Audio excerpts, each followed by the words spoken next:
Imagem, olha a porrada, exatamente isso que você está vendo, olha só, acaba atingido por um trem, 5 pessoas tiveram ferimentos, graças a Deus, sem gravidade, o motorista do ônibus teria ignorado a sinalização. Daqui a pouco você vai ver a reportagem completa. Vem aqui comigo, vou te dar um recadinho, você vai ver também, bando armado explode, banco na Praça da Bandeira, a agência fica em frente a uma cabine da PM. Será que tinha policial por lá?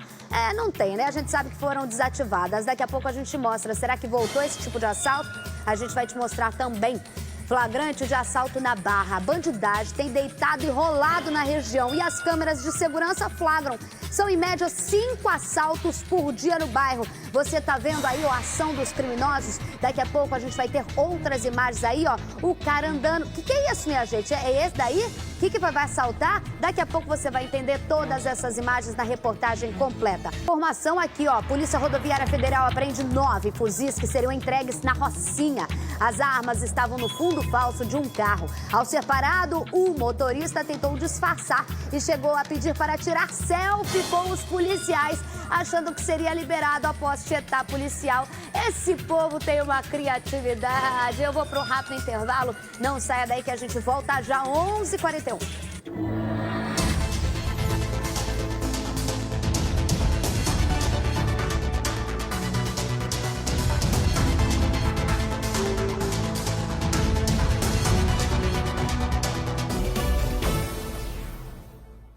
Atenção urgente, estamos de volta, estamos juntos e já vamos direto lá para São Paulo, onde está meu amigo querido, colega, jornalista, repórter Darlison Dutra, que está em frente à casa do ex-presidente Michel Temer, que deve sair a qualquer momento já para ser preso, Darlison. Boa tarde para você. Boa tarde para você, Isabelle, boa tarde a todos no Rio. Exatamente, o que está dependendo, inclusive, é uma decisão que deve sair aí do Rio de Janeiro mesmo, da 7ª Vara Federal, o novo mandado de prisão que deve ser expedido aí por uma juíza substituta, uma vez que o Marcelo Bretas está de férias. Então, só precisa dessa decisão judicial para que o ex-presidente Michel Temer saia daqui e vá para a sede da Polícia Federal para voltar a cumprir a pena.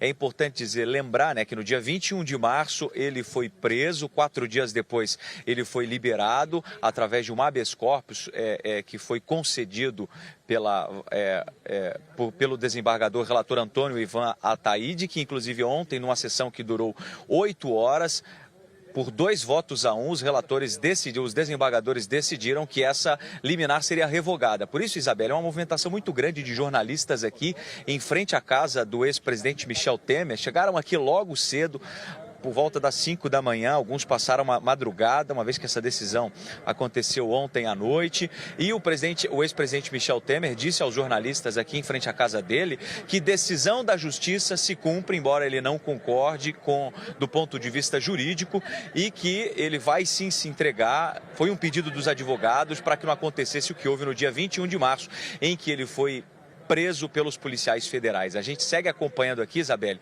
e essa saída do ex-presidente pode acontecer a qualquer momento. Um desdobramento da Operação Lava Jato, a Operação Descontaminação, em que o ex-presidente Michel Temer é apontado como líder de uma organização criminosa que teria desviado 1 bilhão e 800 milhões de reais em contratos de obras da usina Angra 3. Olha só, Darlison, então ainda não se sabe exatamente se ele como da outra vez ele se apresentou, foi pego no meio do caminho, ali entre um deslocamento e outro, e veio aqui para o Rio de Janeiro. Ainda não se tem essa informação, né? Não, ao que tudo indica, né, segundo um pedido da defesa, o que parece que foi aceito, é que ele iria se entregar de forma voluntária. É isso que a gente espera. Não há nenhum carro da Polícia Federal aqui nas redondezas, pelo que a gente consegue ver, apenas os carros da segurança particular do ex-presidente. O que deve acontecer realmente, assim que esse mandado de prisão for expedido aí no Rio de Janeiro e o ex-presidente for comunicado, aí sim ele deve sair com esses seguranças e se apresentar até a Polícia Federal para depois ser conduzido aí provavelmente ao Rio de Janeiro. A defesa quer que o ex-presidente cumpra a pena aqui em São Paulo, mas isso aí é uma decisão que vai depender da Justiça, a 7ª Vara Federal aí no Rio. Ô, Isabelle. Ô, Darlison, querido, deixa só para o pessoal explicar, que até o pessoal aqui que não conhece, eu conheço São Paulo, mas até que muita gente do Rio de Janeiro não conhece, e os meninos aqui nos bastidores estão me perguntando, essa casa do Temer é uma casa, né, a gente está vendo só pelo portão, é em Alto de Pinheiros ou Jardins? Alto de Pinheiros, um bairro rico aqui da Zona Oeste de São Paulo, Isabelle. Exatamente, as pessoas falaram, é como se fosse assim a Barra. Não, a Barra é Morumbi. Alto de Pinheiros seria ter uma casa no Leblon, né? É Jardim Pernambuco. Alto Leblon. É Alto Leblon, exatamente. Doutor Marcos, amigo, acabou de chegar aqui. Obrigado. Seria tipo assim, é top do top, porque o pessoal ficou curioso, então eu acho importante também para o pessoal aí de casa. E ele está acompanhado, já tem polícia dentro da casa, ô Darlison? Como que tá essa dinâmica aí? Não há presença de nenhum policial nem dentro da casa, nem aqui nas redondezas. O que acontece é uma movimentação de funcionários que entram e saem a todo momento. Inclusive, quando abre o portão, a imprensa toda, a gente vai lá com as câmeras para tentar identificar alguém. A última pessoa a entrar foi a filha do ex-presidente, a Luciana Temer. Não falou com a imprensa. Agora há pouco também o Átila Machado, que é o advogado dele, que ontem falou que é um absurdo essa decisão da justiça. Ele também passou aqui um pouco mais cedo, mas não há presença de policiais ainda. O que tudo indica pela movimentação que a gente tem, as informações que a gente tem, é que ele vai realmente se apresentar, seguindo um carro próprio até a sede da Polícia Federal, Isabelle. Tá certo, Darlison, meu amigo querido, a Darlison é meu amigo, o menino de Pingo d'Água, ao vivo, direto do Rio de Janeiro. Beijo pra você, bom trabalho, hein, bonitão, que tu vai dar hoje, tu vai ralar, hein, Darlison. Beijo, obrigada pela participação aqui no SBT Rio. Qualquer informação, o Darlison volta direto da casa do ex-presidente Michel Temer, que deve ser preso a qualquer momento. Coloca as imagens aí, operação da Polícia Civil hoje pela manhã, da DHBF, você já tá vendo aí, ó, se eu não me engano, doutor Moisés ali na imagem, né? Doutor Moisés aí, ó, já entrando, essa é a casa do presidente da Câmara de Vereadores de Nilópolis, que aparece na imagem agora. Ele foi preso acusado de tramar um assassinato, né, doutor Marcos? Sim. Tramar um assassinato de um adversário político, mas não deu muito certo. Esse é o Jorge Henrique Cruz. Segundo as investigações do doutor Moisés, ele teria contratado pistoleiros. Quem que é esse na imagem, gente? Me ajuda aí. Esse daí não parece ele, não. Esse seria o adversário político, porque quando a gente envolve muito nome, a gente tem que identificar quem que é aquela foto lá que tá, seria o adversário político. Enfim, enquanto ninguém fala pra mim, a gente vai acompanhando aí, ó. Mas a gente tem que explicar enquanto a gente está falando aqui, porque está aparecendo a imagem de todo mundo, mas 2 mandados de prisão foram expedidos. Pela informação que tem, teria descoberto, né, doutor Marcos, o plano deles de tentar matar o adversário. Um dos pistoleiros acabou abrindo a boca e esse teria sido uma queima de arquivo, ou seja, tem assassinato na história, né?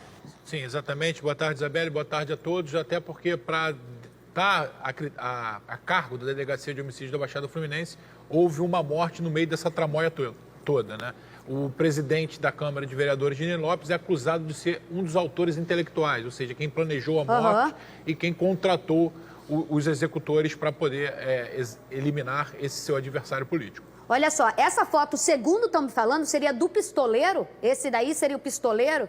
Ah, tá. Esse é o cara que tentaram matar, isso que eu tô falando, porque não é que pistoleiro tem cara, né? Mas aquela foto, tá aí, foto produzida, parece de vereador. Esse é o cara que tentaram matar. E isso que eu tô falando, Beto, pra você aqui, ó. É o adversário político que ele teria tentado, na verdade, tramou o plano, e aí depois na reportagem. Aí são mais 2 pessoas que também têm mandado de prisão, mais busca e apreensão. Aí assusta muito a gente, porque a gente tá falando do presidente de uma casa legislativa de uma cidade do tamanho de Nilópolis. Fosse da minha cidade, desse tamaninho. É extremamente perigoso você ter o crime, como a gente fala aqui, enraizado nessas casas legislativas, não é, doutor Marcos?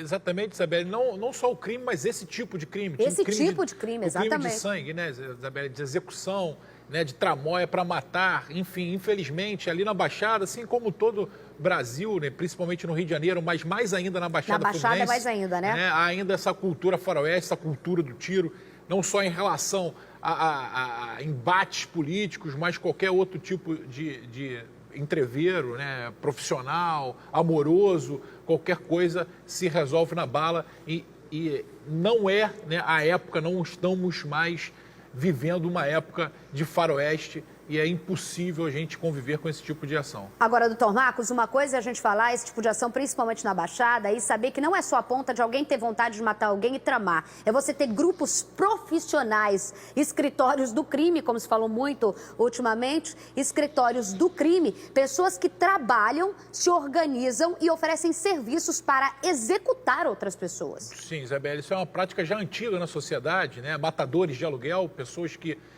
colocam a serviço de outras pessoas a sua habilidade de matar, né? Infelizmente, isso já é uma prática antiga na sociedade e a gente ainda vê essa prática sendo utilizada no Rio de Janeiro, como você muito bem disse, em relação ao escritório do crime, essa organização criminosa que vem sendo desmantelada principalmente pela DH Capital e pelo GAECO aqui no Rio de Janeiro, mas também na Baixada Fluminense e no entorno da cidade do Rio. Vamos atualizar? Quem está acompanhando é Fábio Barreto, que vai trazer a reportagem completa daqui a pouquinho. Nós vamos para a Delegacia de Homicídios da Baixada. O Fabinho está esperando o doutor Moisés, que está lá dentro, terminando lá os últimos detalhes para conversar com a gente, mas já quero o Fabinho aqui. Cadê o Fabinho? Boa tarde, Fabinho. O que está acontecendo? Os presos foram levados para onde? Nesse momento, estão esperando também a chegada de materiais. Ele está se posicionando, Fabinho? Tem problema, bota o Fabinho lá. Está se arrumando lá, o Fabinho está em frente. É a DHBF ali, gente? DHBF, lá nas instalações. Ah, tá. Então tá. Até achei estranho. Fabinho, não só depoimentos, os presos sendo levados, mas principalmente busca e apreensão, documentos que o doutor Moisés e a equipe pegaram em algumas casas, né? Boa tarde para você. Oi, Isabelle, ótima tarde para você, ótima tarde para todos. Exatamente, estamos aqui na Delegacia de Homicídios da Baixada Fluminense, uma nova delegacia para atender o público e também servindo os investigadores. E dentro desse processo, evidentemente muito investigativo, feito com muita situação de critério, pode-se dizer assim, acho que essa é a palavra, muito criterioso esse processo investigativo.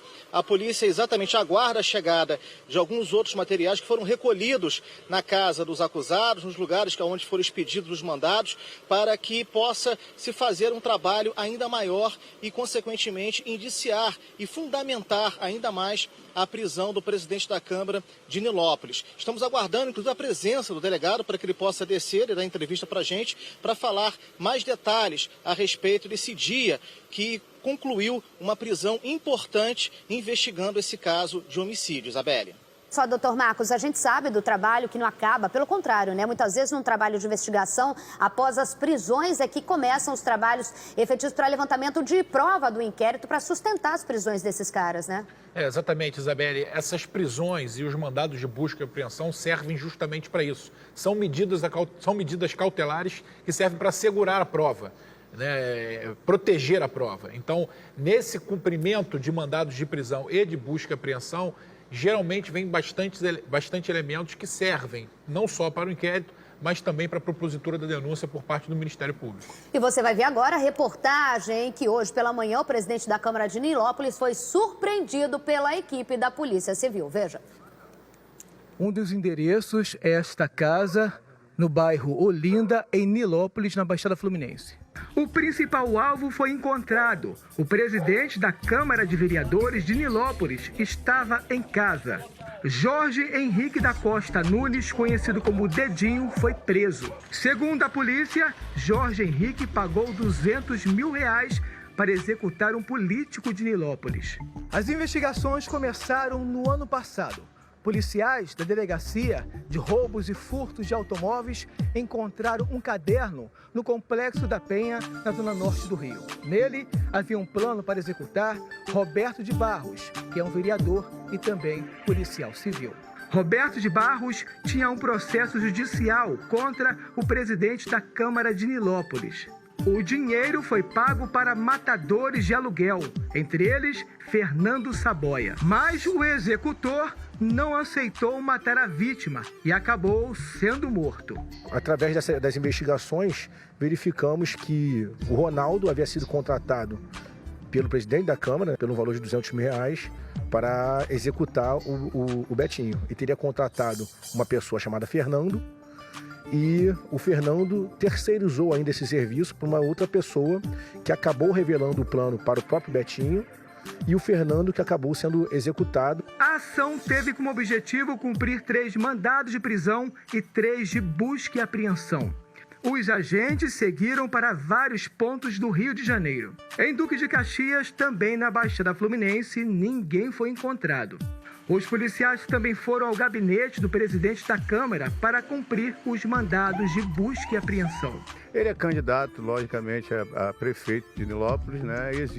Vai existir vários tipos de denúncias falsas, de coisas que não existem.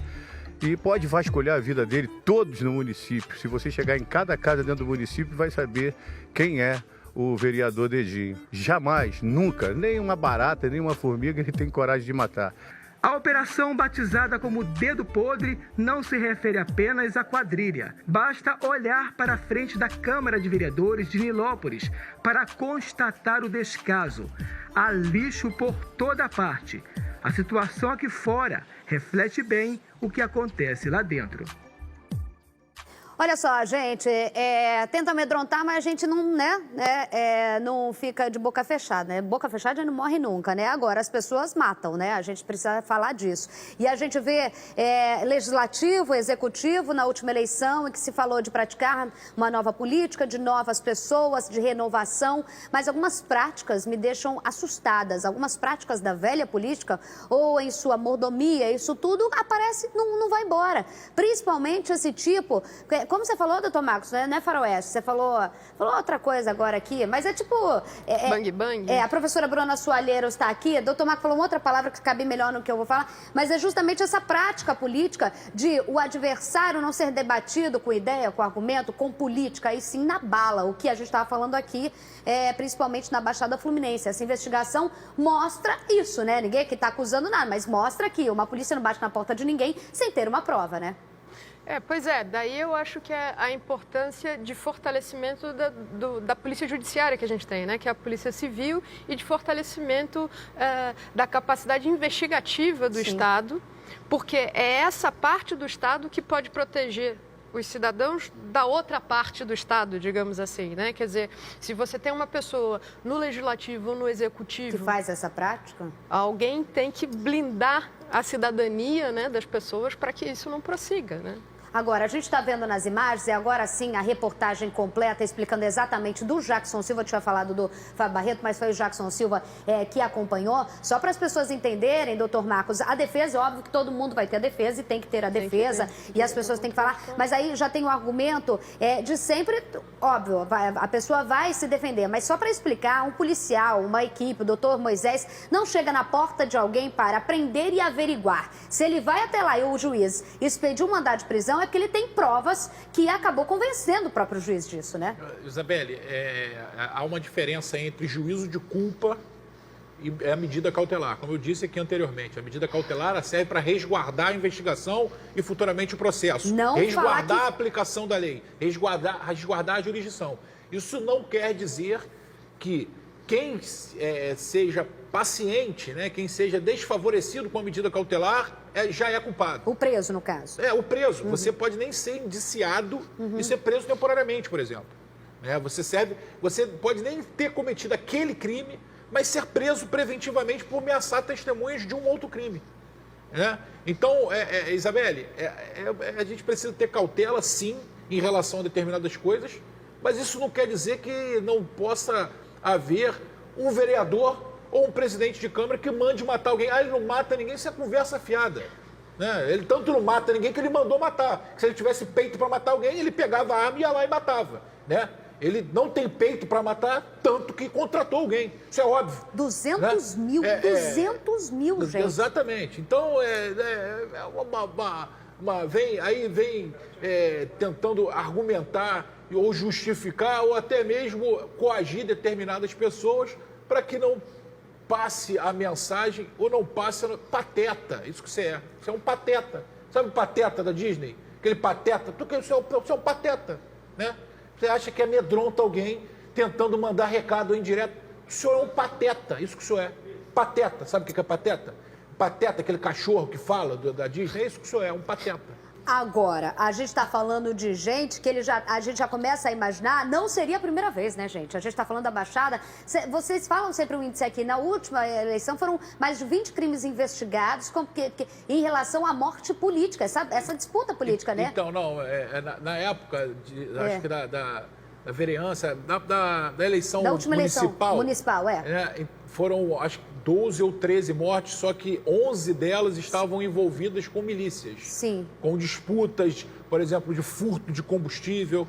né, e aproveitaram o pleito eleitoral. É isso que eu queria falar, aproveitaram o pleito eleitoral. Justamente para ficar com aquele pano de fundo, aquela ideia de que se tratava de crime político, mas na verdade não era. Foi até o doutor Geniton Laje, na época, que resolveu a maioria desses crimes, né, ou todos esses crimes, e eles não tinham diretamente a ver com política, né? Eram pessoas que eram ligadas a outra atividade que estavam se enveredando pela parte política. Nesse caso, o Fabinho Barreto está esperando o doutor Moisés, mas a investigação é basicamente no opositor político. E aí deu errado no meio da trama, mas mesmo assim aconteceu o assassinato. A gente está falando de uma baixada em que a gente tem esse viés político de imperar o medo e de tudo mais, não é, professora? Então, eu concordo com a doutora Minha, evidentemente. Em termos criminais, você precisa diferenciar o que é um crime político e o que não é um crime político. Agora, como análise, todo ato, né, ou toda ameaça que implique num cerceamento de direito político, num cerceamento de participação política das pessoas, ainda que criminalmente não seja o caso, tem um aspecto de crime político, né? Quer dizer, se você não se sente seguro no seu município, ou de ser candidato, ou de votar no seu candidato livremente, ainda que o que esteja em jogo seja uma questão miliciana, uma questão de distribuição de combustível, enfim, não importa, isso diz da participação política das pessoas. Isso diz do perfil da localidade. Eu acho que isso é o reflexo do perfil da localidade. O Fabinho já está posicionando o doutor Moisés? Tá posicionando? Vai posicionando ele, vai colocando fone. Doutor Marcos, é exatamente isso que eu falei. Você reflete o que é abaixado, que a gente mostra da criminalidade de rua, dessa criminalidade que bate diretamente na polícia, que é você ter o bang-bang que você estava aqui comigo e a gente mostrou. É o reflexo da terra de ninguém, né? Isabelle, a classe política ela não vem de Marte. Né? Ela vem justamente de representantes da sociedade. Então, ela é um espelho da sociedade. Muitos gostam de apontar o dedo e dizer que o político é isso ou aquilo, mas, na verdade, o político faz parte da mesma sociedade na qual estamos inseridos. É um vizinho, é um parente, somos nós mesmos. Então não adianta a gente achar que o político é uma classe diferente ou que representa algo que não está ali sempre presente na sociedade fluminense, na sociedade carioca e na sociedade brasileira como um todo. Vamos agora com o Fabinho, já está posicionado, acho que o Fabinho conseguiu, tá lá dentro lá dentro, falei certo, né? Lá dentro da sala do gabinete, da sala do delegado, não sei se é gabinete que fala. Fabinho Barreto já está ao lado do doutor Moisés, é com vocês. Pois é, Isabelle, ele está aqui na sua escuta já para conversar conosco. Doutor, muito obrigado por nos receber. Por enquanto, então, preso, só confirmando a notícia, somente o presidente da Câmara de Vereadores de Nilópolis. É isso? Boa tarde, obrigado. Boa tarde a todos. Sim, exatamente. Por enquanto, só o presidente da Câmara, né, o Jorge Henrique, está preso, vulgo Dedinho. O Ronaldo Isidoro e o Valdevar continuam foragidos. Moisés, muito obrigada por estar atendendo a gente. Eu imagino que meio essa operação aí tem muita coisa para fazer, não só na rua, também tem a parte burocrática que cabe ao delegado responsável. Mas a gente está falando desse esquema que foi descoberto. O presidente que está preso seria o mandante e esses dois que têm o mandado de prisão, quem são eles? O Ronaldo Isidoro teria sido contratado os indícios são de que teria sido contratado pelo presidente da Câmara de Vereadores, o Jorge Henrique, Dedinho, para planejar e executar esse crime. O Ronaldo teria contratado uma terceira pessoa, que seria o Fernando, que foi vítima de homicídio, que é o homicídio que nós estamos investigando, e o Fernando ainda contratou uma outra pessoa para executar então esse planejamento foi terceirizado e quarteirizado, né, a execução da morte do vereador Betinho, que também é um policial civil. Né? O plano não chegou a vir a cabo, né, foi frustrado, até porque essa quarta pessoa, essa quarteirização do serviço, essa pessoa acabou desistindo de executar o homicídio do Betinho e revelou o plano para o próprio vereador Betinho. Então, o Betinho, ciente dessa situação, se antecipou. Então a organização criminosa ficou sabendo que o Betinho já estava ciente do planejamento e acabou por matar o Fernando, né, já que ele foi o responsável pelo plano ter falhado. Então o Fernando morreu. Então, através da investigação da morte do Fernando, nós chegamos a essa conclusão. E também fomos auxiliados por uma apreensão feita pela Delegacia de Roubos e Furtos de Automóveis, em agosto do ano passado, durante uma operação na Penha, ou seja, em fatos totalmente isolados. Nessa operação eles apreenderam um caderno de anotações, onde havia vamos dizer assim, um bilhete endereçado ao Ronaldo Isidoro e questionando ao Ronaldo se o valor de R$200 mil pela morte do Betinho ainda estariam de pé. A gente não sabe ainda quem foi que escreveu esse bilhete, estamos investigando, mas felizmente o plano para a execução, para a morte do Betinho veio por água abaixo. O vereador, que seria o mandante, está preso e estamos à caça aí dos dois foragidos. Tá certo, então. Muito obrigada, doutor Moisés. Parabéns aí pela operação hoje, pelo trabalho de investigação e por atender a gente em meio a esse furacão que deve estar aí na delegacia. Valeu, Fabinho, pelas informações. Olha só, bando armado explode uma agência do Banco do Brasil na Praça da Bandeira. A ação foi rápida e aconteceu em frente a uma cabine da PM. Veja. A fachada da agência ficou destruída. Parte do teto desabou.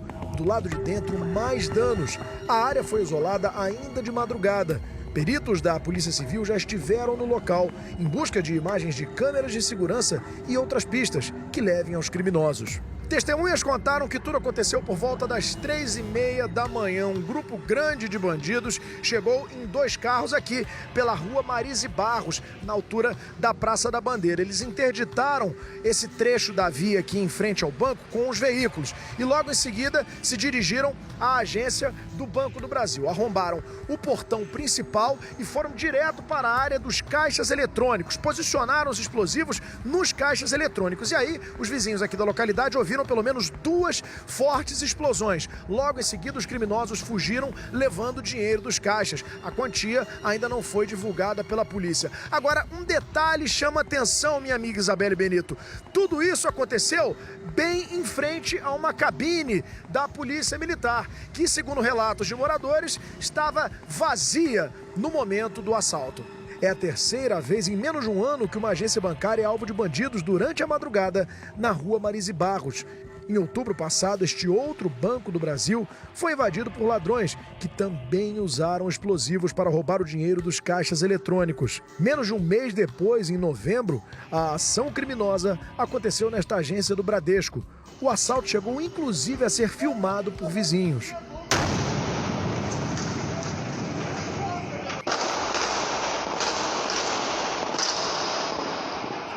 Em todos os casos, ninguém foi preso.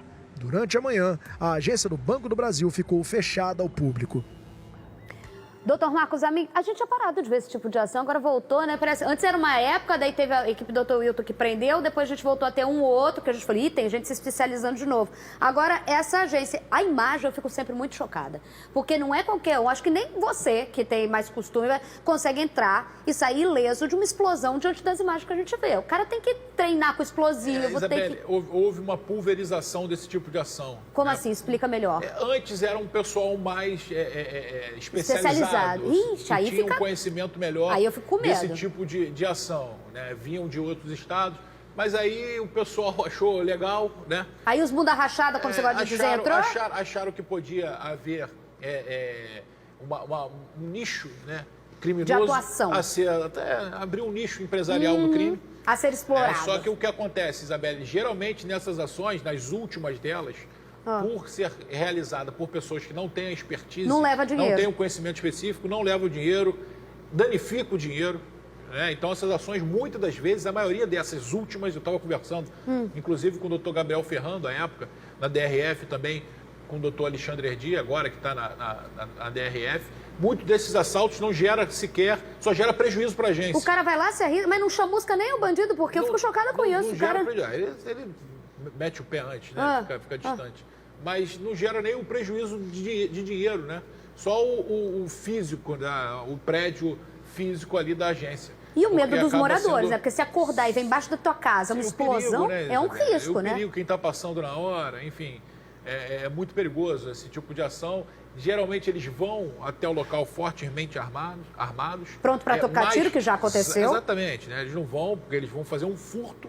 Na verdade, ali não tem ninguém defendendo a agência, né? Então eles vão armados por causa do trajeto, foi o que a gente falou aqui na segunda-feira, eles vão para o embate com a Polícia Militar, então eles vão fortemente armados. né? E várias pessoas, né? 10, 12, 15 pessoas. E muitas das vezes, por não ter esse conhecimento específico como tinha antes, na atuação com explosivo, acaba sendo completamente acho que nos 3 últimos que a gente falou, eles não levaram nada, só teve o estrago, né? Então, e o susto, né? Teve o estrago e muitas das vezes também a danificação das notas, né? Então, mesmo que eles tenham acesso às notas, eles não conseguem pegar. Nós vamos ao vivo com Patrícia Hadlich, que está lá em frente e agora pela manhã conversou com algumas pessoas ali na região. O susto, né, Paty? As pessoas, uma violência como essa, uma imagem como essa, embaixo de prédio, de gente que passa, de uma localidade como é aí, que a todo momento tem gente passando, é o medo, é o retrato da insegurança, um cenário como esse, como você está aí atrás, né? Boa tarde para você, minha loura. Exatamente, Isabelle, um baita susto, né? Um baita susto, 3h30 da manhã, 2 grandes explosões e também um baita de um transtorno, né? Porque a agência agora, você vê, ó, continua fechada, né? A agência continua fechada. A todo momento clientes chegam aqui, se deparam com a agência fechada e ficam espantados, né? Com os estragos. A gente vê, né? Boa parte aqui do teto foi ao chão, você viu muito vidro, né? Então agora a agência vai ficar fechada. Ainda não se sabe por quanto tempo, né? Tem que fazer esse trabalho de limpeza, de reconstrução da agência para poder abrir para o público, então tem esse transtorno. E eu conversei com os moradores aqui da região, Isabelle, e é como você disse, assim, um medo, né? Um medo, a insegurança frequente. Essa região aqui na Praça da Bandeira, na Rua Marise Barros, existem várias agências bancárias, né? Tem muito comércio. Logo aqui na frente tem uma casa lotérica que não muito tempo atrás eu fiz uma matéria ali falando de uma saidinha de banco. E aí é uma região que carece muito de policiamento. Como o Daniel mostrou na reportagem, do outro lado da rua tem uma cabine da Polícia Militar. Esse PM que você está vendo nas imagens é um policial de trânsito, tá? Não é o policial da cabine.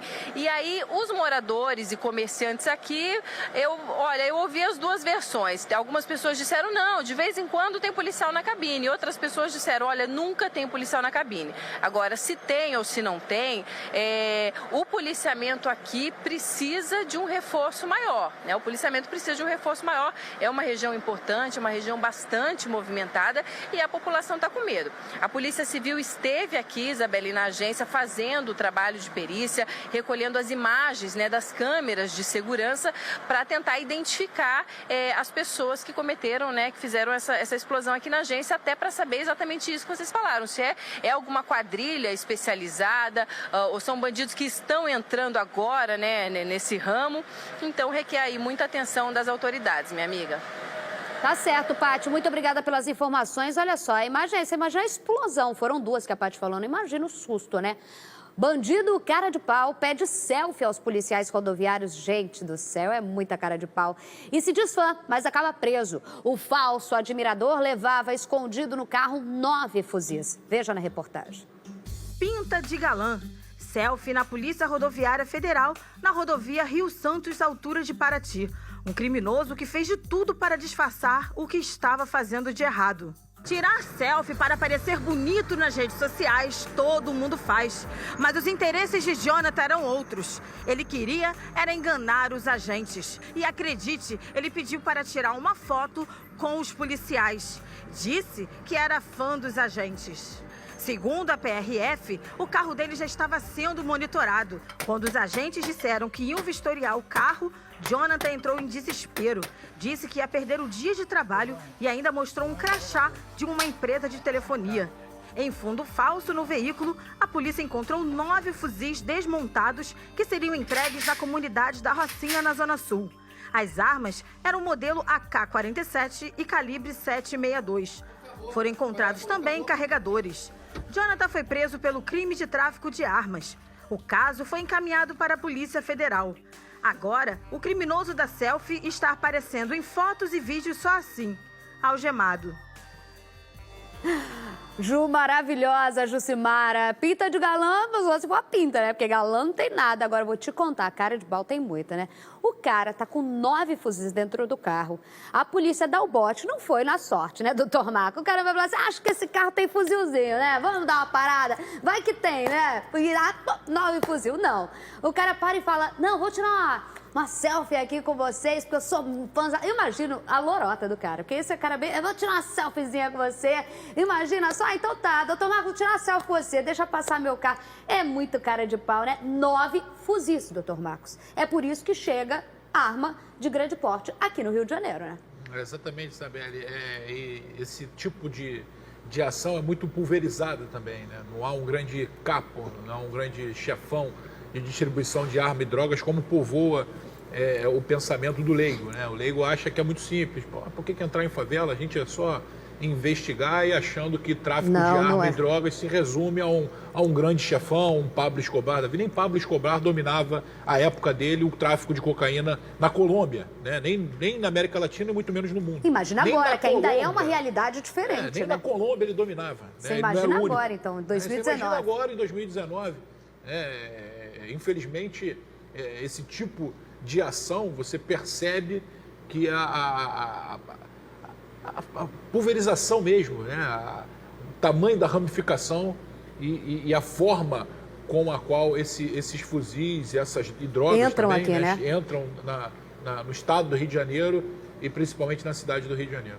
É porque a gente imagina, a gente ficar pensando assim, que chegam bastante armas, porque a gente vê muitas armas nas comunidades, você imagina um carregamento, chegando, não, os caras eles vão se adaptando conforme a polícia vai se adaptando. Por isso o trabalho de vocês é não só investigar, como estudar o criminoso para conseguir fazer essas apreensões, né, doutor Marcos?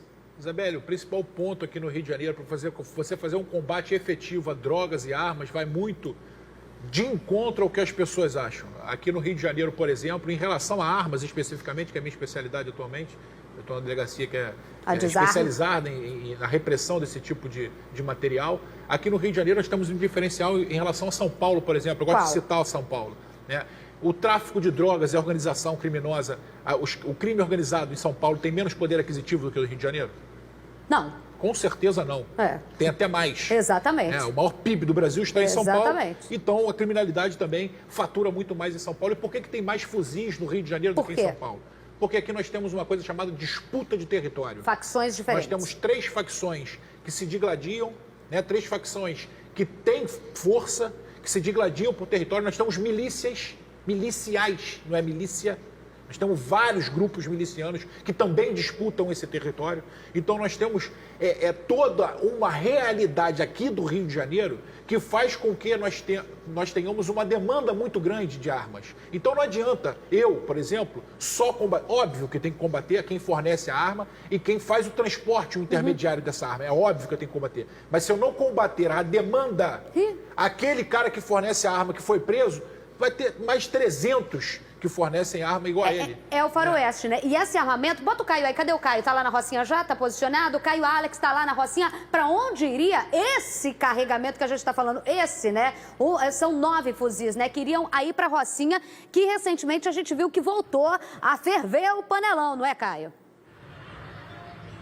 Com certeza, por isso que a gente percebe também um policiamento reforçado aqui, até mesmo para evitar essa questão do crime organizado de entrar em confronto com a polícia e acabar tendo pessoas mortas e feridas aqui. Boa tarde para você, Isabelle Benito, boa tarde a todos. Esses 9 fuzis serão trazidos aqui para a maior favela da América Latina. E, claro, nessa ação da Polícia Rodoviária Federal, na Rio Santos, eles conseguiram impedir que isso acontecesse.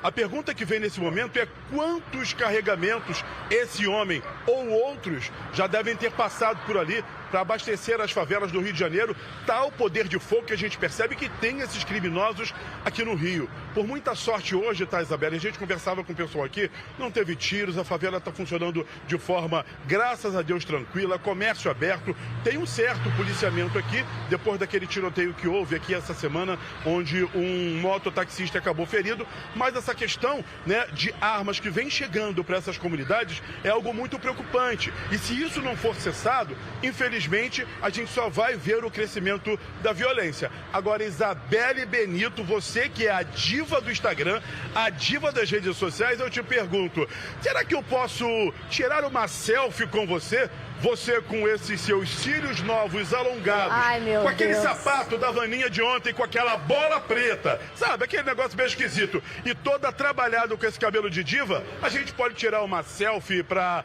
alegrar o dia? Diva turbinada, mulher gato, a mais maravilhosa do SBT Rio. Aumento de salário, você errou. É mulher onça hoje. Ah, valeu. Pode tirar selfie comigo quando quiser, gatinho. Olha só, professora Bruna, doutor Marcos citou uma realidade, que é justamente essa diferença que a gente tem de São Paulo e Rio de Janeiro. É óbvio que lá até tem muito mais dinheiro. Mas essa disputa de facções aqui faz a gente, com o relato que ele, da forma técnica, explicou, a gente imaginar que a gente está vivendo, trabalhando, comendo, levando filho na escola e não é o faroeste, né? É a briga das facções, fora a milícia, outro nome que você falou e outra coisa, doutor Marcos. Esse recorte que o doutor Amin fez entre Rio e São Paulo é muito interessante, não só pelos aspectos econômicos e pela delicadeza da situação no Rio de Janeiro, mas por causa do local onde essa apreensão foi feita, na Rio Santos.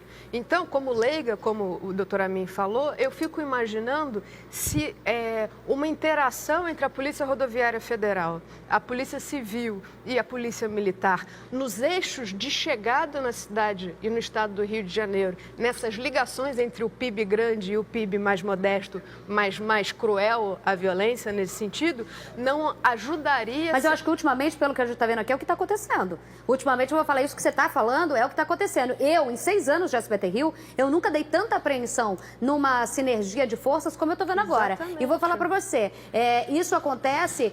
Eu posso estar errada, doutor, mas se eu estiver errado, mas isso começou lá, foi o ano passado, ano retrasado, e que a gente começou a ver essas apreensões maiores de fuzis, a gente começou a ver, distou um pouco a operação da Polícia Civil no Galeão, que foi a que mais chama a atenção, que a gente lembra, foi uma operação da Polícia Civil, mas essa interação e a Polícia Rodoviária Federal aparecendo, o Zé Hélio, que é o assessor, nunca deu tanta entrevista, foi nos últimos tempos. Isso que ela citou já está acontecendo, né?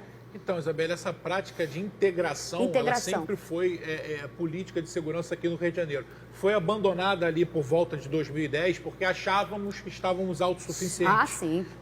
Então, o ego era muito grande, então achávamos que não precisávamos mais de ninguém. E aí deu o que deu o resultado que nós temos, né? Hoje no Rio de Janeiro, em relação à criminalidade, que aumentou muito. E há uns 2 anos para cá... Foi isso exatamente. Mais ou menos, e para ser justo... Na gestão do Roberto Sá. Do Roberto Sá, exatamente. Do secretário de Segurança Roberto Sá para cá, houve realmente essa volta dessa integração, que é importantíssima, né? O tráfico não tem fronteiras e as forças do Estado precisam também se integrar para poder fazer um combate mais eficiente. Rapaz, tinha esquecido, Roberto Sá. Você agora tirou da coisa. Foi exatamente isso. 12h24. Flagrante de assalto na Barra da Tijuca. Bandido anda de um lado para o outro na calçada até escolher a vítima que iria atacar. O aumento da violência na região assusta os moradores. São quase 5 roubos por dia. Mas esse número pode ser ainda maior porque muitas vítimas não registram queixa na delegacia. Patrícia Hadley. 7 da noite do último sábado, o homem que aparece andando na calçada está prestes a cometer um assalto. No carro estacionado, um comparsa aguarda para a fuga. O ladrão está escolhendo a vítima. Um rapaz passa de bicicleta. Um casal vem logo atrás e o criminoso resolve agir. Ele aponta a arma e rouba os 2 celulares. Em seguida, entra no carro e foge. O assalto aconteceu no Parque das Rosas, um condomínio de apartamentos na Barra da Tijuca. O local tem 16 prédios e comércio forte e fica próximo à Avenida das Américas. A câmera que registrou o assalto é deste edifício, que tem 12 aparelhos instalados, 2 a cada 20 metros. Moema mora no Parque das Rosas há mais de 20 anos e reclama da violência. Eu já estou descendo, já sei nada, já não levo, não vou ao banco tirar 24 horas algum dinheiro, nada, não existe mais isso. A amiga dela, Denise, diz que o perigo maior é à noite. Nós saímos à noite tudo, sem problema nenhum, agora não, agora a gente tem receio. Eu não ando por aqui à noite sozinha. Segundo dados do Instituto de Segurança Pública, nos 3 primeiros meses do ano, a Barra registrou 418 roubos a pedestres. São quase 5 roubos por dia. Esse número é o registrado. Na verdade, o índice é bem maior, porque muitas vítimas não procuram a delegacia. A Barra da Tijuca, que já foi considerada uma zona de conforto em meio à violência do Rio, hoje vive dias de medo e de insegurança. Até quem mora na Baixada Fluminense, mas trabalha aqui na Barra, como Fernando, toma alguns cuidados para evitar ser a próxima vítima. A gente tem que evitar certos horários, sair na rua, tentar não andar sozinho, evitar de usar celulares na rua. Então, tem que tomar algumas precauções. Fabiana, que mora no local há 18 anos, está assustada com tantos assaltos e denuncia uma outra modalidade de roubo frequente por aqui. Tem assalto no banco também, muita saidinha de banco. As pessoas agora não podem ir andando até o banco porque geralmente é uma moto com 2 homens que eles esperam a pessoa sair do banco já ali mesmo, quando atravessa a rua eles já assaltam. A gente aqui andava super bem, à vontade, agora a gente já fica pensando e tal, com cuidado. Entendeu? Eles estão prometendo uma barra presente, nós estamos esperando, né? A Polícia Militar informou que tem empenhado esforços para melhorar o patrulhamento preventivo e que o 31º Batalhão, que atende a área, recebeu novas viaturas e tem empregado policiais pelo regime adicional de serviço.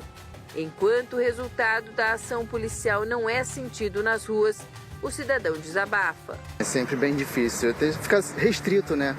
A gente vive como reféns. Caraca, a imagem é impressionante. Você vê, doutor Marcos, o bandido passeando na calçada, ali há um tempão, escolhendo qual seria a vítima. Passa um, ele olha e fala, acho que eu não quero não. Não é nem aquele de oportunidade, sabe, a jato? É aquele ainda que quer selecionar a vítima. Isabela, exatamente, né? Há uma falha ali de segurança que precisa ser corrigida. Não é possível que a gente admita um indivíduo transitar por tanto tempo ali armado, sim, né, escolhendo, com outro esperando. E segundo relato dos moradores, não é a primeira vez, né? Se ainda fosse uma ação de isolada surpresa, naquele dia, não tem né? mancha criminal, a polícia pode não estar... O mais importante ali é que a população diz que é o que ocorre normalmente ali naquele ponto, né? Então, uma atenção maior ali e acho que não vai ser difícil identificar esse indivíduo não, Isabel. Exatamente isso, pela imagem. Novo, né? Parece ser novo, assim, parece ser moleque ser ali, novo, né? Acho que quem conhece ali vai conseguir identificá-lo, né? Ali também está entrando num veículo ali, não sei se pela imagem lá trabalhada consegue ver. A placa do carro, você acha? Pode ser, porque o cara tá ali parado o tempo todo e dá o coisa, tá esperando, é o compasso, isso é o óbvio, né? Na verdade, ali a filmagem é filmagem da filmagem, né, que a gente viu ali. A filmagem da filmagem. Não é o arquivo, né? Ou seja, o arquivo pode ajudar mais ainda. O arquivo geralmente tem uma qualidade muito melhor, ele consegue ser trabalhado também. Acho que não vai ser difícil a gente chegar até o paradeiro desse autor aí, não.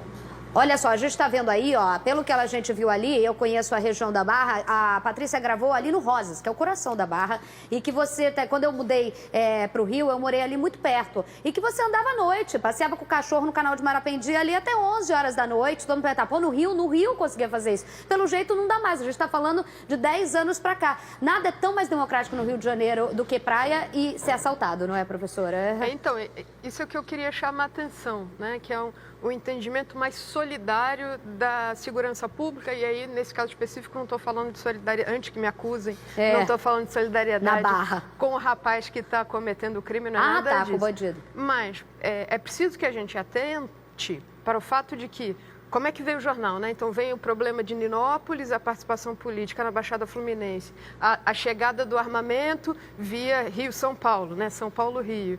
Por que a gente acha...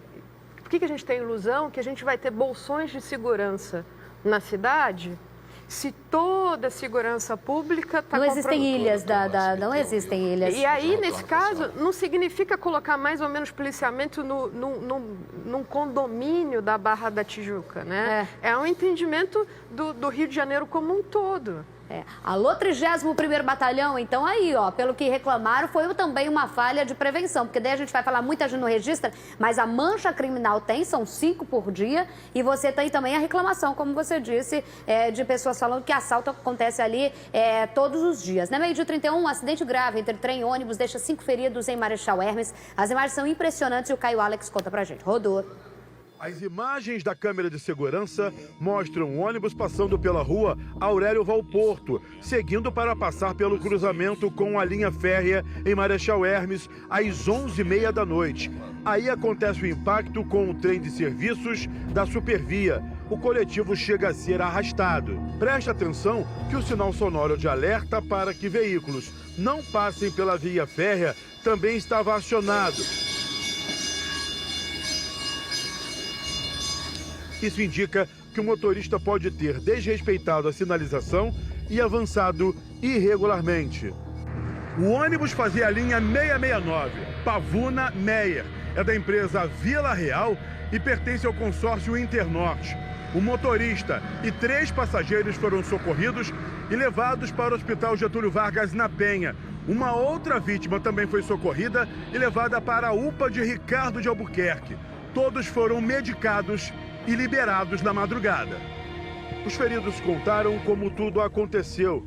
Eles gritavam muito na hora que o trem e o ônibus bateram. Estava em pé no ônibus, junto com meu esposo, e só senti ele me puxar. Me puxou, me jogou no chão e escureceu tudo. O ônibus ficou tudo escuro, apagado. As pessoas gritando. Pulei a roleta, desliguei a chave geral, desliguei a chave do contato. Fiz os procedimentos que tinha que fazer, como o motorista ficou em pé, não sabia o que tinha que fazer. Nem ele viu o trem também chegando, se aproximando. Ele estava nervoso, deu aquela pane nele, ficou em pé, olhando para um lado e para o outro. Moradores da região afirmaram que frequentemente ocorrem batidas no local, mesmo com o sinal sonoro funcionando. Eles pedem a colocação de uma cancela. A maioria das pessoas hoje, de repente, no caso, igual eu vim, o rádio ligado, tudo fechado. Se ele não buzinar também, não tem como você ouvir. Então, tendo uma cancela seria bem melhor. O maquinista, que não teve o nome divulgado, foi levado para a delegacia de Marechal Hermes para prestar depoimento. Em nota, a Supervia disse que a sinalização sonora e luminosa estava funcionando e que o motorista do ônibus desrespeitou os avisos. Já a aviação Vila Real lamentou o acidente e disse que está colaborando com as autoridades nas investigações e abriu o processo interno para acusar a apurar as causas da batida. Volta a imagem, por favor. Eu estava olhando aqui, quando eu falei carga de trem, eu não tinha visto a imagem, né? Mas você vê ali, ó, que na frente do vagão, pode soltar ela ali mesmo. Na frente do trem, gente, tem uma parte que ela entra, é de ferro, ela entra aí. Se o ônibus está lotado, ferrou-se o que era doce, gente. Não é? 5 feridos levemente, mas contando com a sorte. Tem regra, tem que respeitar, né, gente? Ainda mais uma passagem Ainda mais um motorista de ônibus, né, Isabelle, que trabalha com isso, né? Ali ou há uma falha grave de sinalização e mesmo assim você percebe que o trem está se aproximando, né? O que ocorre, Isabelle, é que o trem, por ser muito grande e vir numa velocidade constante, pro observador, ele parece que está numa velocidade menor do que realmente está. Então, muitas das vezes, as pessoas acham que vão passar só um risco, dá tempo. Só que o trem está vindo numa velocidade maior. Só que ele é muito extenso e a velocidade dele é uniforme. Então, para o observador, parece que ele está mais lento do que realmente ele está. Né? E o trem não é tão lento assim. Então, geralmente, causa acidentes, as causas desses. E aqui a gente tem muitas passagens de níveis, né? Aqui a gente tem uma malha ferroviária que entra em alguns bairros extremamente movimentados. Eu já fiz acidentes assim. Cidades, Muriqui, por exemplo, várias cidades do Rio de Janeiro são cortadas pela linha férrea. Né? Hoje há uma circulação menor, mas já houve maior circulação. O Rio de Janeiro tem uma linha férrea bastante rica, subutilizada. Sim. O país inteiro, né, Isabelle? Subutilizada essa via tão importante de escoamento de mercadoria. E a gente acaba não tendo costume. Eu não estou fazendo também, não vou defender o motorista aqui, é óbvio que tem que ter investigação, a polícia investiga, mas também vamos falar aqui de uma classe que vem sofrendo muito. Eu super ia defender o motorista. Eu super ia não defender o motorista. Não defender, mas assim, é uma classe que paga, trabalha mais de 12 horas, faz hora extra, ele cobra e ele paga. Muitas vezes a questão da atenção ali, aviso sonoro... Estava certamente prejudicado. O sujeito não tem interesse em Ninguém se está falando que ele estava cansado, pode ter pego o ônibus ali. Das outras pessoas, ele não tem interesse em se ferir, ele não vai se colocar gratuitamente em risco assim. Então, em geral, um acidente dificilmente tem uma causa só. É muito trivial olhar para isso e responsabilizar o motorista que tem lá a responsabilidade que lhe cabe. Agora, tem redutor de velocidade antes da linha férrea? Segundo as informações, cancela? tem tudo. A gente perguntou, luminosidade, cancela, tudo. Mas daí a investigação apura, não é, doutor Marcos? Exatamente. Aí a gente vai saber. Isabelle, dirigir, né, o trânsito já tem um risco implícito, né? E muitas das vezes o crime culposo, né, o indivíduo ele age com negligência, imprudência ou imperícia. Ele não tem a intenção de fazer aquele resultado, ele não tem a intenção de que aquele resultado ocorra, ele não tem a intenção de machucar ninguém, mas ele pode responder pela negligência ou pela imperícia, né? Não necessariamente ele vai agir com a intenção do resultado.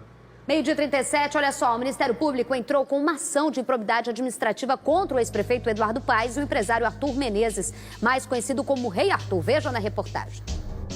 Na ação civil pública ajuizada, o Ministério Público defende que a Prefeitura do Rio fez um contrato irregular com a Facility Central de Serviços, empresa de Arthur Menezes, o Rei Arthur. Além dele, o ex-prefeito Eduardo Paes e 2 de seus ex-assessores foram indiciados.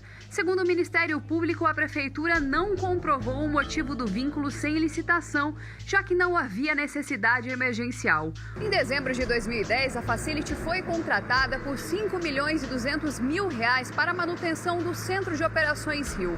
O Ministério Público questiona o motivo de somente 3 meses depois a empresa ter recebido um aditivo do mesmo valor inicial, somando mais de R$ 10 milhões pelo serviço, ou seja, o dobro. Rei Arthur tem uma extensa ficha em supostos esquemas. Ele teria pagado propina ao ex-governador Sérgio Cabral desde o seu primeiro mandato, dado dinheiro para a compra dos votos que confirmou o Rio como sede das Olimpíadas de 2016 e ainda feito contribuições milionárias para a Caixa 2 de campanhas eleitorais do MDB e aliados. Segundo o depoimento de Sérgio Cabral ao juiz Marcelo Bretas na Operação Lava Jato, uma das campanhas beneficiadas com o dinheiro de Arthur seria de Eduardo Paes. Assim, o contrato com a Prefeitura seria um retorno pela ajuda. Olha só, gente, a gente está falando, muitas vezes, eu estou vendo muito assim, Eduardo Paes foi ex-prefeito, mas fica sendo lembrado o tempo e tudo mais, né? Mas a gente não esquece que tem investigações em andamento, o Ministério Público continua, a gente vê que ele era do PMDB, que virou MDB, que... todo mundo é investigado, se respingou, se não respingou, a gente não sabe, mas é importante o Ministério Público ficar investigando e dando resposta o mais rápido possível, porque Eduardo Paes é um nome forte ainda na política e a gente tem as eleições logo aí na frente, né? A gente precisa não só de investigação, apuração, como saber se aconteceu alguma coisa, né? O raciocínio por uma participação política livre e saudável passa por investigar desde a suposta contratação do matador em Nilópolis até as operações financeiras ou que envolvem dinheiro público num centro como o Rio de Janeiro, né? Não pode ter desvio em nome dessa atuação livre e democrática de todo mundo. Você precisa ter acesso às informações e saber se o currículo daquele candidato está bacaninha ou se merece... Porque senão a gente vai ficar de novo naquilo, e se, e talvez, e está investigado, aí vai, acontece nova eleição, porque o tempo passa, meu filho. Nós não conseguimos contato com as defesas de Eduardo Paes e Arthur Menezes, citados na reportagem, tá? Estudantes fazem um protesto em Niterói contra bloqueio de verbas para as universidades e institutos federais. Veja.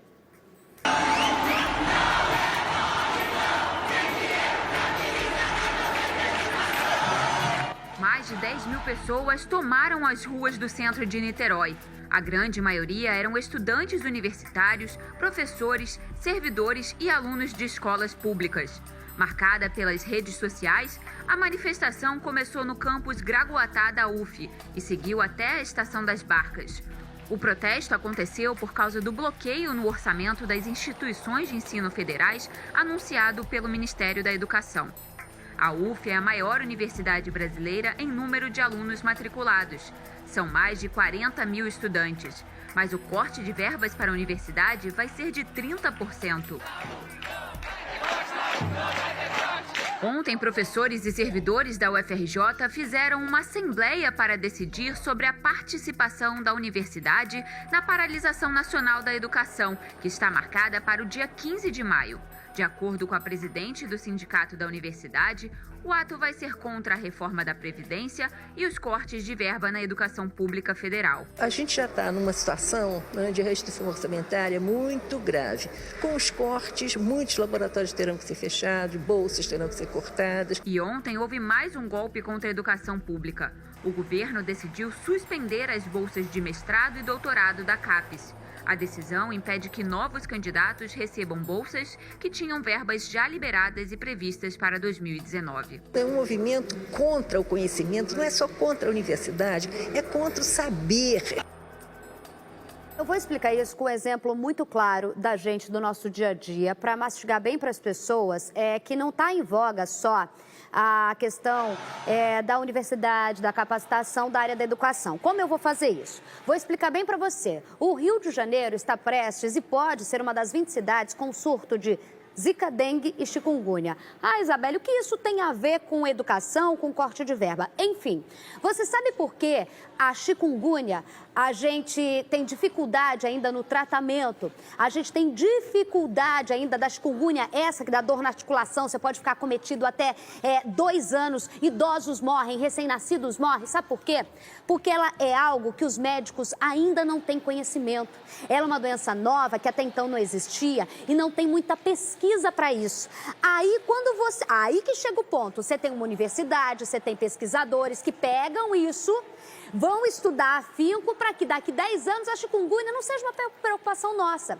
Aí vem a situação que eu vou falar, quando você corta a verba da educação, dos pesquisadores, daqui 10 anos a gente vai estar desesperado com a chikungunya, com a Zé Cunha, com a dona... que vai acontecer? Aí as doenças vão aparecendo e não tem pesquisa para impedir que a gente morra dessas coisas. Você entendeu que corte em verba de educação não é quebrar o professor ou o estudante pela perna, e sim pode causar a morte de pessoas por coisas que poderiam ser investigadas, pesquisadas e lá na frente a gente não tem mais isso. Sabe por quê? As pessoas antigamente eram isoladas com lepra, hoje ela convive no meio da gente. As pessoas morriam de tuberculose, hoje às vezes você nem fica sabendo, a pessoa tem o tratamento por causa de pesquisa, de educação, de investimento. A gente está falando de uma educação já toda cagada. Se corta, ferrou, professora. Vamos tentar explicar outros aspectos, além da sua belíssima explicação. Os cortes feitos pelo governo federal atingem as universidades e não só as universidades. Ao Fundeb, que é um financiamento federal que é direcionado aos ensinos municipais e estaduais, ensino fundamental e médio. Outro aspecto que não tem nada a ver com a universidade. A gente só no Rio de Janeiro tem enormes colégios federais de ensino médio. Pedro II, Cefet e institutos federais. Essas instituições estão sofrendo contingenciamento de verba. Então, não tem nada a ver com você ter acesso ou não à universidade, que é um dos discursos que a gente ouve. Além disso, é na universidade que a gente forma os professores da sociedade, nos cursos de licenciatura.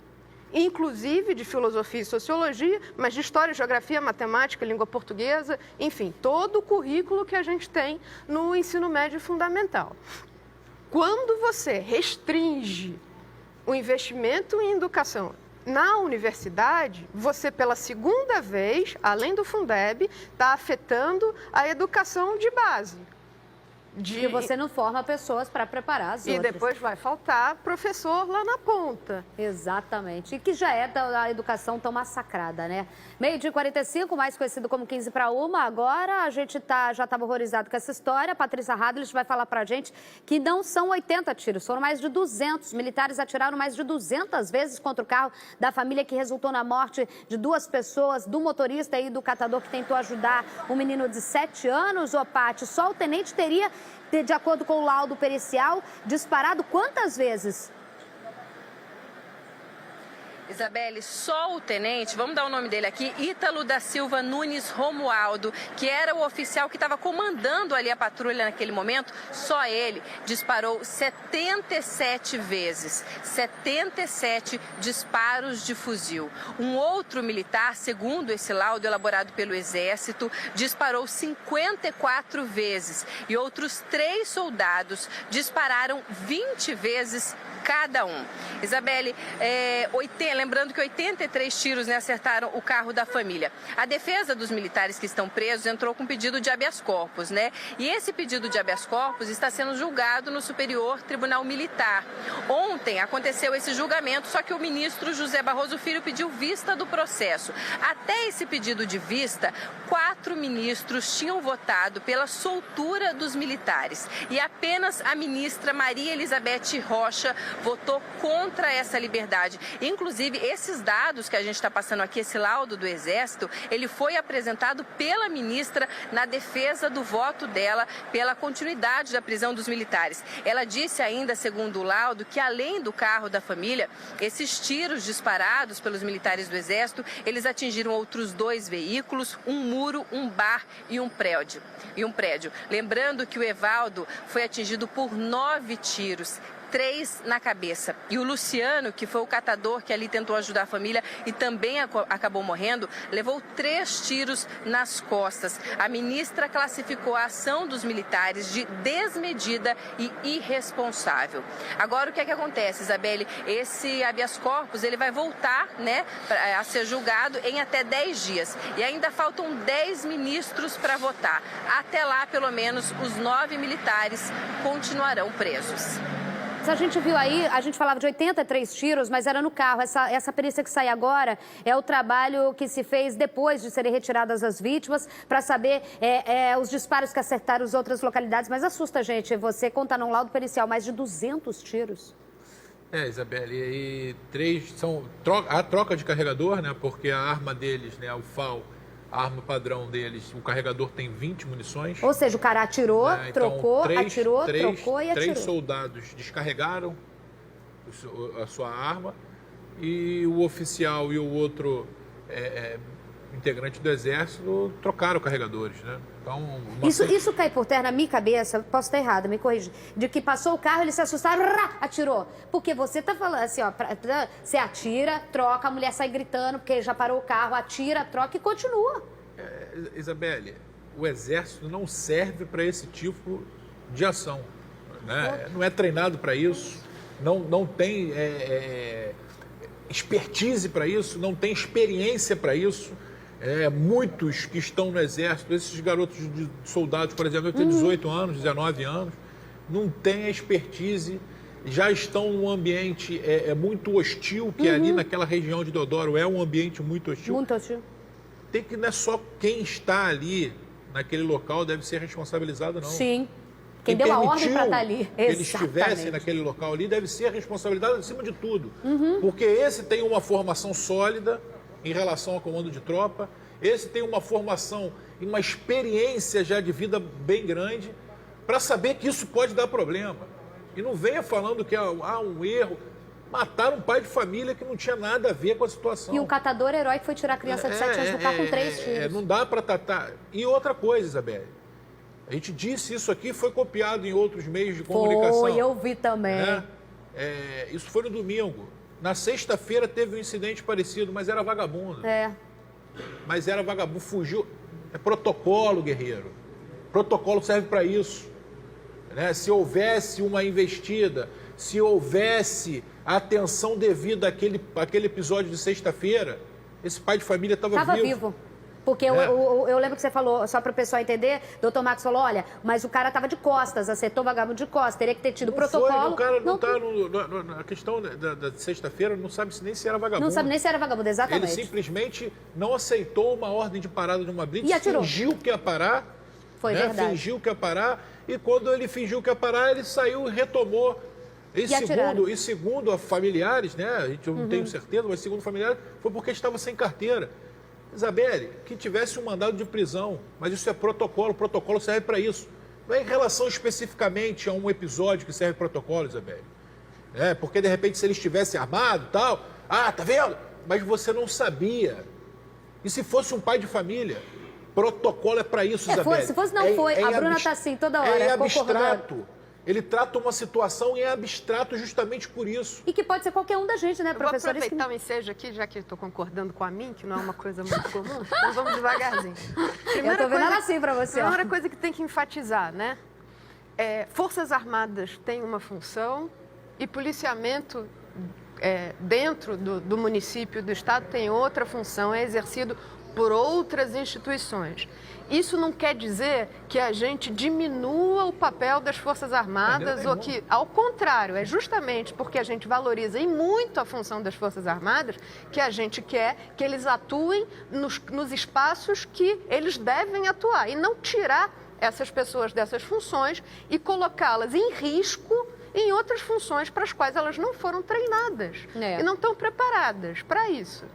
Em segundo lugar, mesmo raciocínio que serve para o motorista do ônibus, que é a pessoa que está imediatamente na situação, serve absolutamente para essas pessoas, para os integrantes das Forças Armadas que abriram fogo contra esse carro. Essas pessoas são a ponta de lança da ação. Antes deles tem uma série de protocolos, ou falta de, que levam essas pessoas a agirem assim. A gente está vendo aí, ó, e a gente vai aqui aguardar. A Patrícia falou e atualizou pra gente, os 9 continuam presos, tá? O ex-presidente Temer deve se apresentar à polícia a qualquer momento. Desembargadores do Tribunal Regional Federal da 2ª Região do Rio de Janeiro determinaram a prisão do ex-presidente Michel Temer e do Coronel Lima. Veja. A sessão durou quase 8 horas e o resultado só foi decidido no último voto. O relator do caso, o desembargador Antônio Ivan Atier, que havia concedido os habeas corpus em março, votou para que todos os 7 denunciados respondessem ao processo em liberdade. Os outros 2 desembargadores, Abel Gomes e Paulo Espírito Santo, discordaram do relator e votaram pela prisão preventiva do ex-presidente Michel Temer e do coronel João Batista Lima Filho. Os advogados de defesa pediram ao tribunal que Temer e o coronel Lima possam se apresentar à justiça, ao invés de serem presos novamente por policiais federais. Por unanimidade, os 3 desembargadores mantiveram os habeas corpus concedidos ao ex-governador Moreira Franco, a Maria Rita Fratesi, arquiteta e esposa do coronel Lima, e aos outros 3 investigados no processo. Agora o parecer vai ser enviado a uma juíza de plantão para que a magistrada peça o mandado de prisão de Michel Temer e do coronel Lima. A defesa do ex-presidente contesta a decisão e diz que vai recorrer. Eu só posso lamentar porque considero isso uma injustiça, entendo que não há fundamentos para essa prisão, assim como já expus no habeas corpus, expus à tribuna, e considero isso uma página triste, mais uma página triste na história recente do judiciário brasileiro. O ex-presidente Michel Temer, que é réu em 6 processos, conversou com jornalistas em frente à casa em que mora em São Paulo e afirmou que vai se apresentar à polícia voluntariamente. Que, em primeiro lugar, a decisão da justiça se cumpre. Primeiro ponto. Segundo ponto, é claro que eu a considero inteiramente equivocada sob o foco jurídico. Eu sempre sustentei que nessas questões todas não há prova. Os 7 réus foram presos na Operação Descontaminação, no dia 21 de março, pela Justiça Federal do Rio de Janeiro, e soltos 4 dias depois pelo desembargador Antônio Ivan Atier, do TRF2. Eles são acusados de corrupção, peculato, lavagem de dinheiro e organização criminosa. A investigação é relacionada às obras da usina nuclear de Angra 3, operada pela Eletronuclear, e estima desvios de quase 2 bilhões de reais. Eu queria ter tempo para comentar. A mim tá tendo um ciricutico do cara ter ser preso, tá de terno e gravata conversando com a imprensa. Ele tá quase saindo daqui, indo lá prender o terno. Eu vou para um rápido intervalo, não saia daí que a gente volta. Já.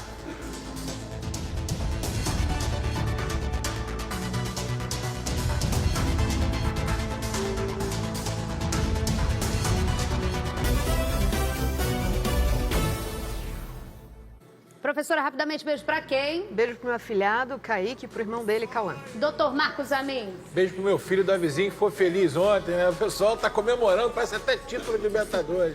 Muito bom. Tema, vamos muito lá. Bom, muito Sobe bom. som, Fernandinha tá chegando.